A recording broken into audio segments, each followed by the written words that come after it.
Hello, everybody. This is Conquering History Games, and welcome to the return of Stellaris to the channel. First off, I want to say thank you very much to Paradox Interactive for granting me access to the early version of the latest DLC, Megacorp.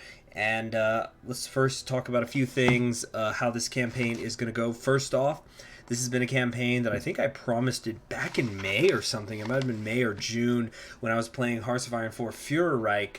And I essentially did a world conquest run as the British Empire. And I said, this is something that I think I would like to take into a Stellaris game sometime. And so I'm finally going to do that now that the new DLC has dropped. The second thing is I did a poll recently on my channel. If you don't see my polls, you need to be a subscriber and check my community tab, and then usually it should just show up in your feed anyway without you having to manually go to my community tab. But I basically said how I found that my Stellaris campaigns have not been very successful in the past. For some reason, they just don't seem to engage with people. So what we're going to do this time, instead of me trying to sort of win the game, what we're just going to do is I'm going to crank that difficulty very low, and we're going to be moving very fast, and I'm going to be putting a greater emphasis on exploring the world, seeing what events that we can trigger, checking out the new mechanics, demonstrating them for you. Like, I've got this early access. I want to show it to you guys so you all can watch it and see, okay, what is the new stuff that's coming out and how does it work? And so for those purposes, that's why I've actually left this greetings up, because Stellaris version 2.2, Le Guin, is going to have some big changes. This is right up there with some of those changes that were happening when the Apocalypse patch came out. So I'm just going to read a couple of these paragraphs. The tiles are gone. They've been replaced with districts, buildings, and jobs. You will now instead construct city districts, farming districts, mining districts, and generator districts, as well as various buildings with more specialized roles. Districts and buildings provide jobs, and a job worked by a pop will produce resources. As a planet gains more pops, it will unlock more building slots. Buildings work similar to how they did before, but now most of them provide jobs instead of providing resources directly. There's also going to be a new trade route system. You collect trade value by upgrading nearby star bases. You could then set up a trade route leading back to your home system. They will be converted into usable resources when it reaches your trade capital. And that's it. Let's move on. Now, I am going to throw the full tutorial on, but I'll of course just dismiss anything that is not relevant. So here it is, the Imperial Federation. The 2020 version of the Imperial Federation that I founded in Hearts of Iron 4 Führerreich, the double-blind alternate history mod. And let's just go ahead and first read what I wrote here. It was prophesied. Oh, geez, I wrote this months and months ago. I probably should have fixed the spelling. Anyway, it was prophesied that the once and future king would return to Britain in her darkest hour of need. The prophecy was realized when, after the Great War devastated much of the world and an economic disaster struck the kingdom, the first god king, Edward VIII, ascended the throne of what was then the United Kingdom. Edward spent the mid-20th century unifying the earth under the banner of the Windsors family. He was proclaimed God King and abolished in practice all democratic institutions as well as lingering notions of feudalism. Edward and his descendants consolidated their rule over the entire planet militarily and then politically. The Imperial Federation was formed, nominally a global civilization of equals, but all guided by the firm but benevolent hand of a succession of Windsor god kings. With total control of the planet established, our god rulers now turn towards the stars, for the burden and mission of the British to civilize encompasses not just our earthly home, but the far reaches of the galaxy. So there's going to be a lot of interesting stuff going on here. For one thing, this is going to be the first YouTube series where I've played as an Imperial government. Now, I've been getting tons of new subscribers lately, so let me just run through this for people who don't know what Stellaris is, meaning the traits and stuff. Imperial means that upon ruler death, a designated successor becomes the new ruler. Imperial governments are similar to dictatorial ones, except that the throne is always inherited by a designated successor upon the ruler's death. We have the Imperial cult. The society has a dominant state religion, where the ruler is worshipped as a living deity. Oh, by the way, I'll try to remember to link either in the description or in the comments the playlist for my Imperial Federation run, that series that I've been referring to, so if you want to go back and watch that, you can. Anyway, edict durations will last for 25% longer, governing ethics attractions plus 25%. Distinguished Admiralty, they're British, of course. The Fleet and Admiralty have unusually prominent roles in the society, wielding a great deal of influence in political circles. They have the pick of the litter when it comes to new military recruits. Ship fire rate plus 10%, Admiral level cap plus 1%, Fleet command plus 10. That we are authoritarian, allowing stratified economic living standards. We can enslave aliens, but we cannot become democratic. This means our influence will increase by half a point additional per month, and our worker output goes up a bit more. A strong guiding hand is essential to the success of any civilization. The alternative would be anarchy and chaos. It is the duty of the state to steer its citizens towards the paths that are most productive. Militarists, we can say no retreat. Influence claim cost minus 10%, ship fire rate plus 10. So we got 10 and 10. We're already at plus 20% ship fire rate. The only true virtues are courage and discipline, and channeled property. They can overcome any obstacle. Therein lies true strength. Force withheld, a promise made. And we are spiritualists, so we can build temple buildings. We're not allowed to use full AI rights policies, increasing our unity by plus 5% and reducing our edict costs by 5%. Pardon me, the unity was plus 10%. There are those who think it behooves us to remember how tiny we are, how pointless our lives are in this vast, uncaring universe. What nonsense! The only truth we can ever know is that of our own existence. The universe in all its apparent glory is but a dream we all happen to share. Okay, so we're traditional. This is the Windsor. It's a humanoid, right? This is basically what humanity has mostly become. They are traditional, so the unity we're going to be getting from jobs. Remember, that's one of the new things. Certain aspects of the species' cognition make it predisposed to especially value historical precedent and group unity, so plus 10% off that. Intelligent, highly intelligent, enjoys faster technological processes. All of our big three, engineering, physics, society, research from jobs will go up 10%. We are non-adaptive, so our habitability drops. And we are natural physicists, of course. Who can forget the Royal Society of Sir Isaac Newton and all them? Members of this species have a natural inclination towards theoretical physics and astral phenomena. Using humanoid ships, the sun rising. Okay, I think we're ready to go. I have a lot of some of my civilizations that those of you who did see the some of my earlier campaigns, maybe we will see some of them out there. Actually, no. Let's turn off the diaspora. That wouldn't really fit too many alternate histories at once. So, actually, yeah, we're going to turn them off. We're going to turn them off. We're going to turn off the Terran Federation and the little ones. Okay, so maybe the bugs will pop up. But that's it.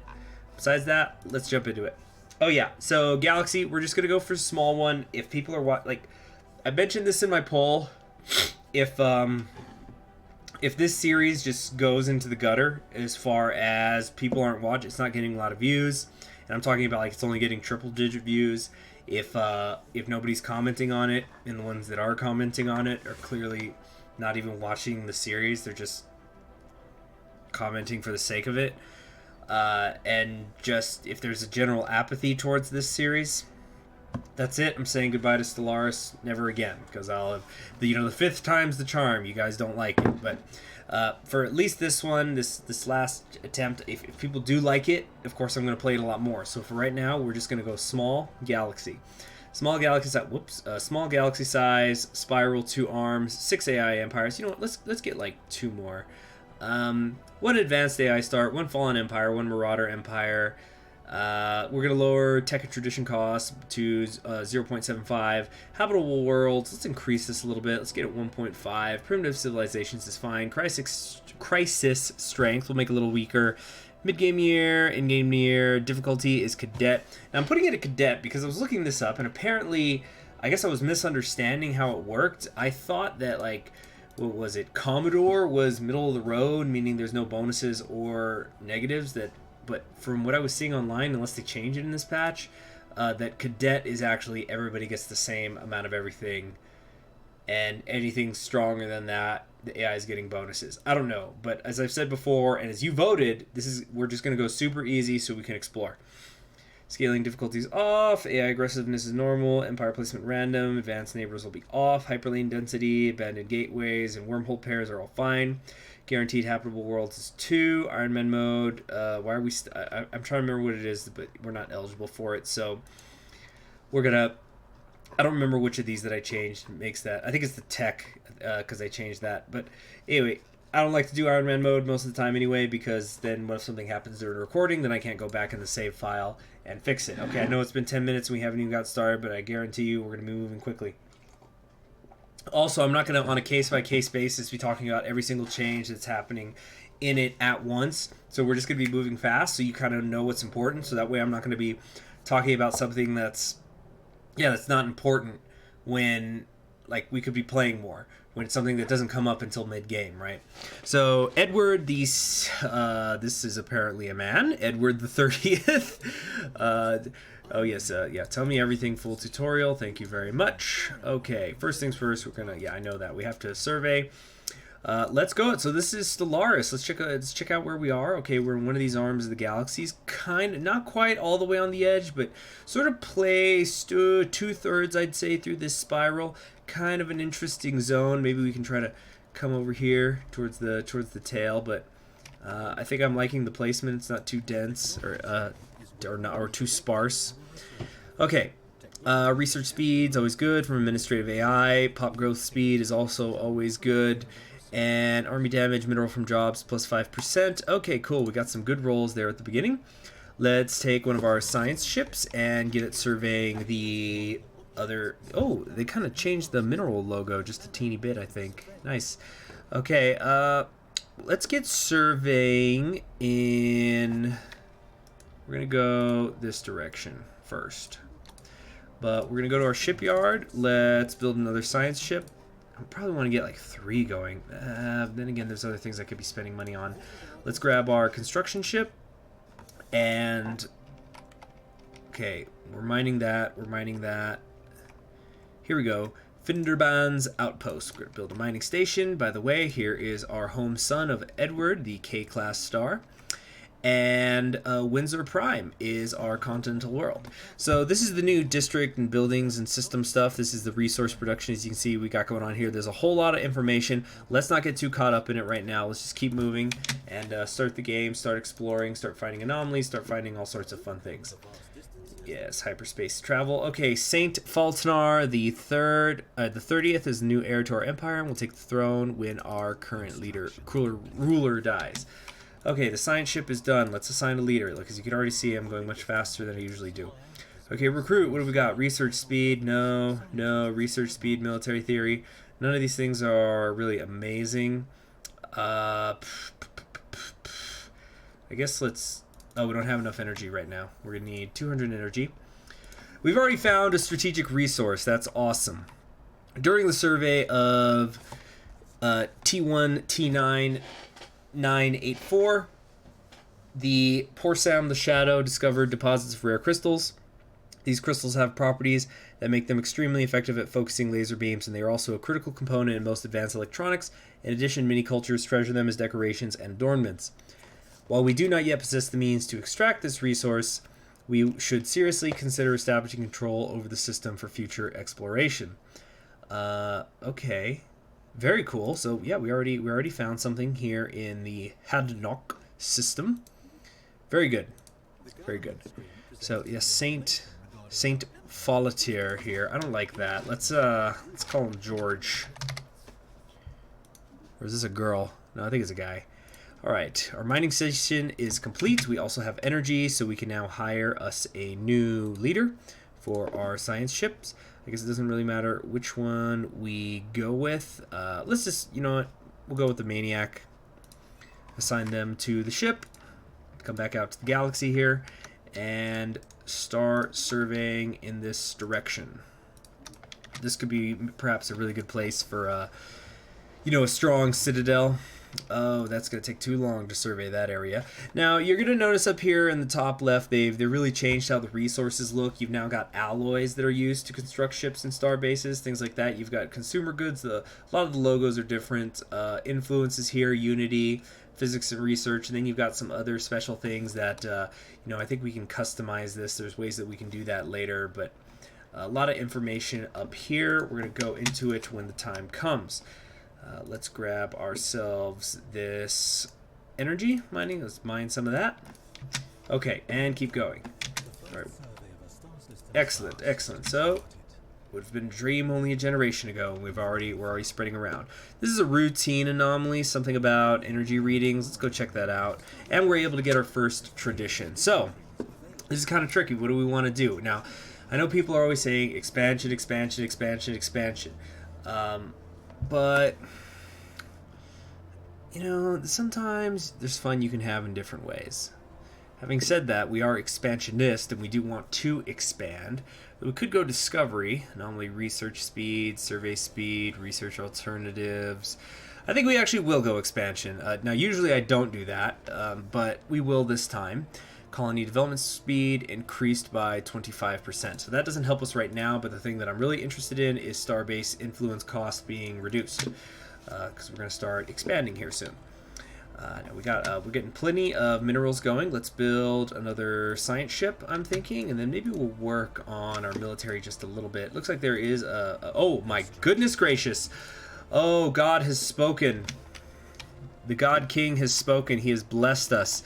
We have a Prophet's Retreat Gaia world, size 25, an ideal temperate world with a nitrogen-oxygen atmosphere and a resilient ecosystem.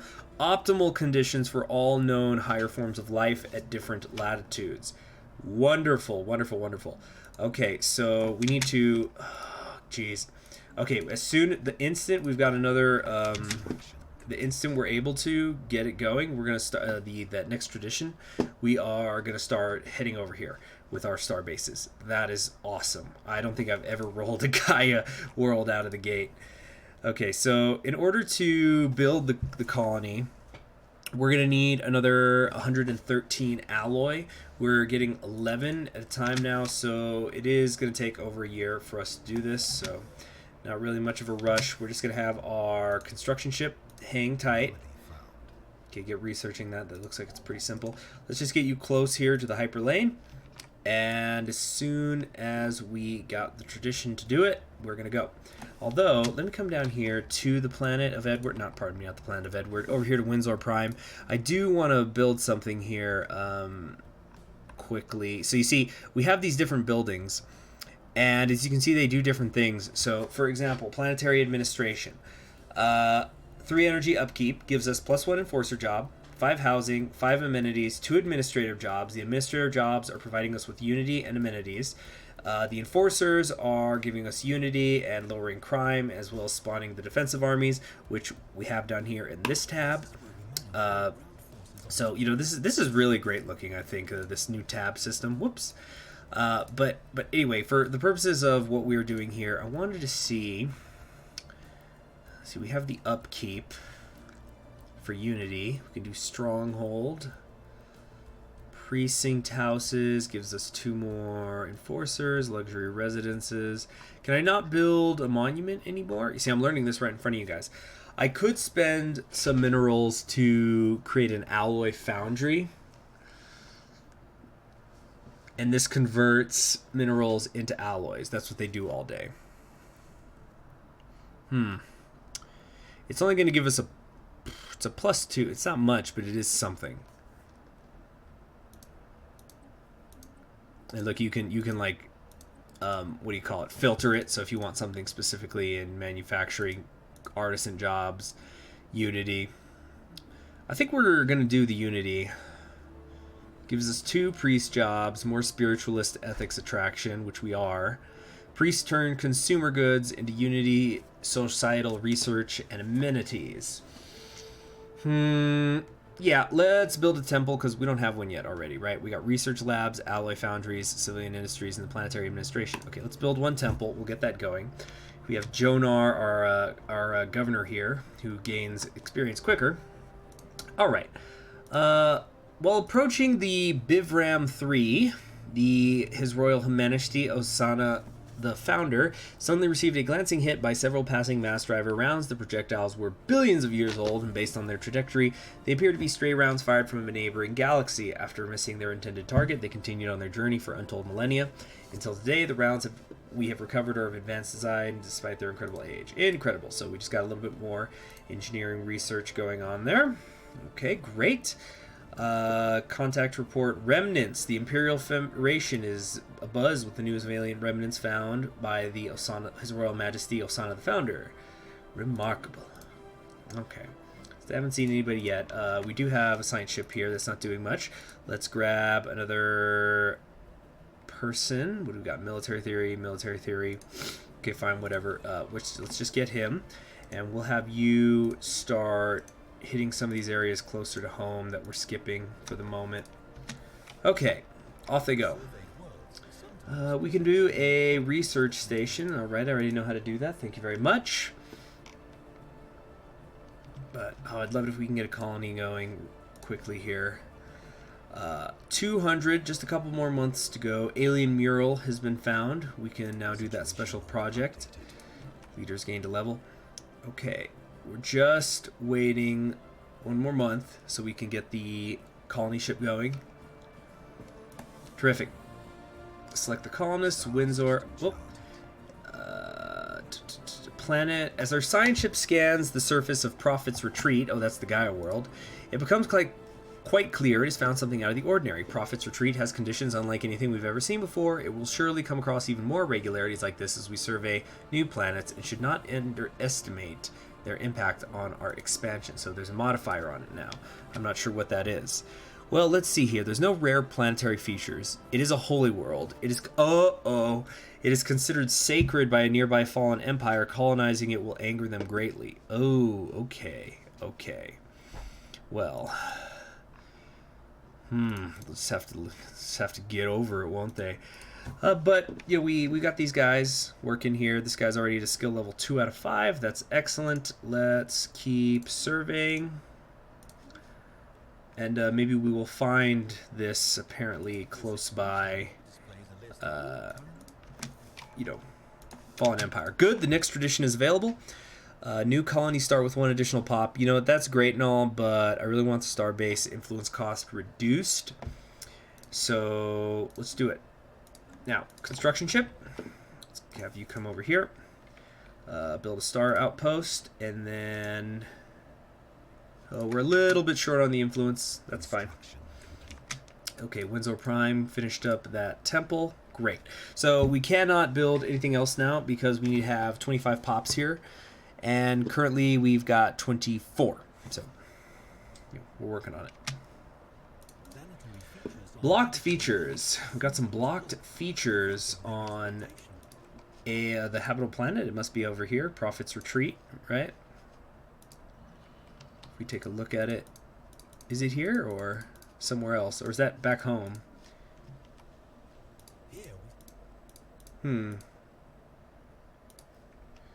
Okay. Oh yeah, let's take a look at the population real quick. As the tutorial says, here we see a breakdown of the planet's population divided into layers or strata. They can be expanded to view the job types within each stratum. Jobs use and produce different resources, and the pop working a job needs a certain amount of house and amenities. Its lack of either will reduce happiness, which can lower the planet's stability. So, for example, if we go over here, the rulers, that's 2 jobs, 2 administrators. Nobody here is unemployed.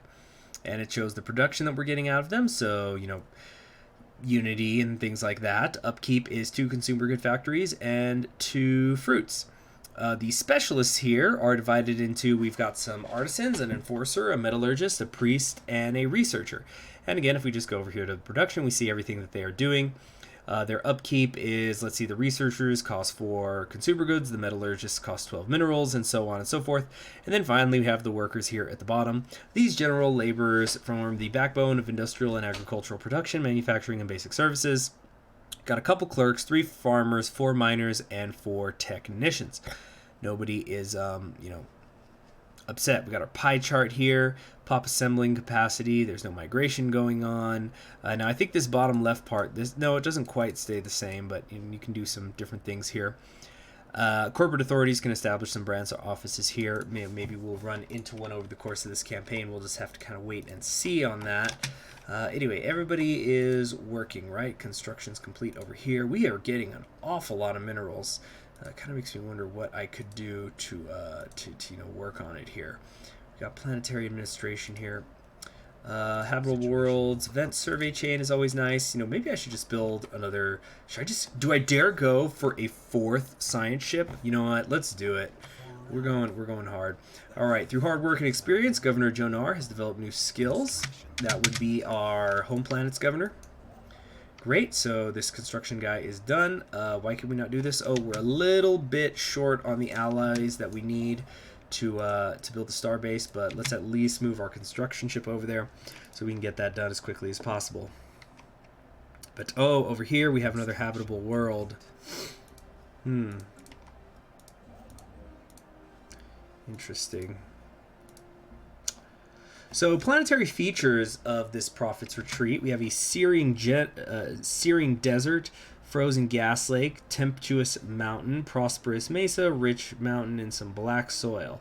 So it looks, yeah, it looks pretty awesome here. It's a better Earth than Earth at the moment, or I should say, Edward. We know Edward's the sun. Better than Windsor Prime. You know, I had also considered creating something like you'd have the Windsors and then you had some sort of slave race, but there's only so many points when you're customizing a civ that you can throw around, so that's just the way it is. Okay. I think the construction ship is ready now. Yep. Okay, we have recovered artifacts from an ancient alien civilization on Zotar 3. So this is up here to our north. Well, is it really our north? Above us in the galaxy. Incredibly, this civilization, which apparently referred to itself as the Cybrex, seemed to have been made up of machines that were linked together in some sort of collective consciousness. The age of the artifacts indicate they were active some 600,000 years ago in this portion of the galaxy at least, but we have learned nothing of their exact origins. According to a partial data fragment that our scientists managed to extract from one of the artifacts, the Cybrex at some point launched a crusade to destroy all sapient organic life in the galaxy for reasons unknown. So now we've got the Cybrex event chain going. Let's assign another leader. Who we got here? Anomaly discovery chance. That's what I'm talking about. And it's a young scientist, only 31. Wonderful. Okay, so now we can go colonization fever. It seems to have gripped the populace. Their enthusiasm and patriotic fervor draws additional population to new colonies. They'll start with 1 additional pop. Definitely want that. Okay.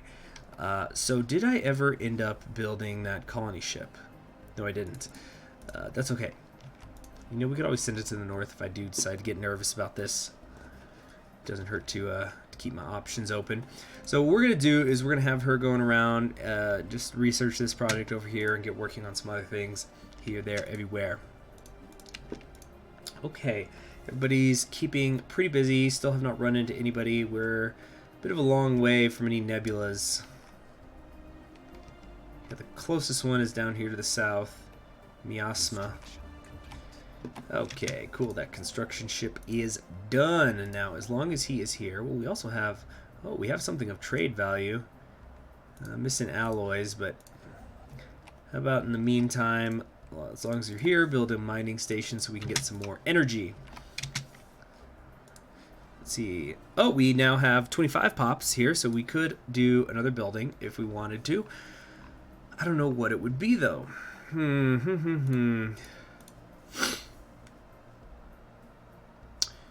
No pop decline, nothing be assembled. Oh yeah, we do have these decisions that we can also make on our home planets. Just things that usually cost us influence, but they can cost us other things where we just get bonuses for a little while, such as encouraging planetary growth, spend some food, well, more than some food. Well, we could do it right now, and it would increase pop growth speed by 25%.